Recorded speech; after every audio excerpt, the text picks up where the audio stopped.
Well, welcome. This is Jacob, KC7WXD, and the next little project that I'm working on is getting a side tone for this a little transmitter receiver pair. I have a regenerative receiver. I have another video where I'm kind of sorting through any little gremlins in that, but it's working pretty good. But with a regen receiver, you can't really use it as your side tone where you can listen to your transmitted signal.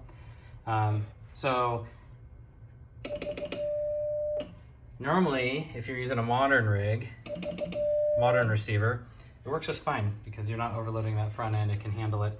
But a regenerative receiver definitely gets overloaded and it blocks. And so you hear just kind of a clicking or some, a similar kind of noise or not noise, I guess.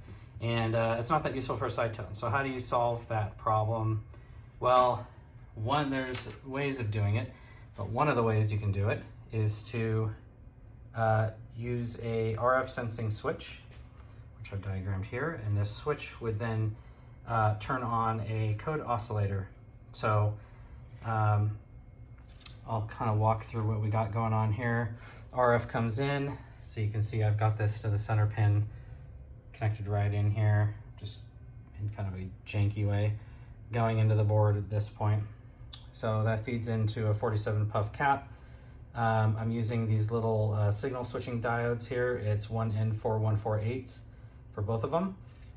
Another 4.7 puff cap, 10K resistor, and I forgot to write it down, but that is a 1K resistor. This is a BS170, it's an in-channel MOSFET. And then for now I have a LED that lights up, just to kind of demonstrate this, and then a current limiting resistor of 1K. But you can see, responds very quickly. So one of the things I had noticed is that this resistor right here is very important. This will determine, based off the RC constant between I believe it's the gate capacitance on this MOSFET and this pull down resistor will determine how quickly this thing turns off. I originally had 100K in here based on, I found a design, I didn't invent this, found a design, they had 100K. The problem there is it takes like a half second to turn off. And I understand why they were doing it. It was for like an actual transmit receive switch. And it probably benefits you to have a little bit of a delay so you're not just hammering those relays. But in our case, everything's gonna be solid state, so we can do it, and we want it to be very responsive so that my code sounds correct. So that is supposed to be a 1K resistor right here.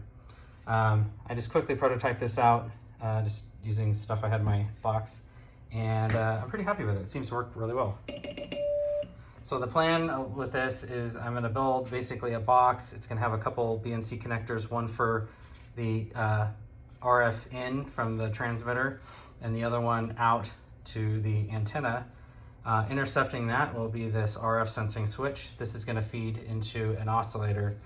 Now, a lot of the oscillators I found designs are usually based on like a 555 timer or a similar sort of square wave thing.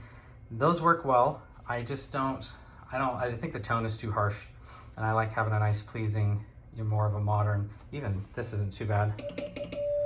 I mean, that's just what my tone is on the air. So I'm gonna work on that, and I'll share with you the design I come up with, which is probably gonna be a copy of somebody else's design. But I will get that going next. Now that I've kind of settled this thing out, I'm gonna go ahead and put it, I haven't tried Manhattan style construction.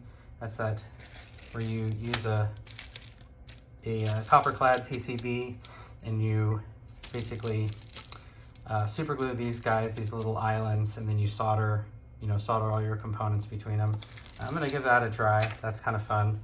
And that's how I'm gonna make this thing. And then after this, I'm gonna make that code oscillator, and then we're going to try to marry these two together, and then we're gonna box this thing up. But this should make a nice little side tone for this little radio pair. And then my goal with all this thing is I would like to take it out in the field. I think it'd be kind of fun. So anyhow, we'll see how that goes. But until next time, this is Jacob, KC7WXD.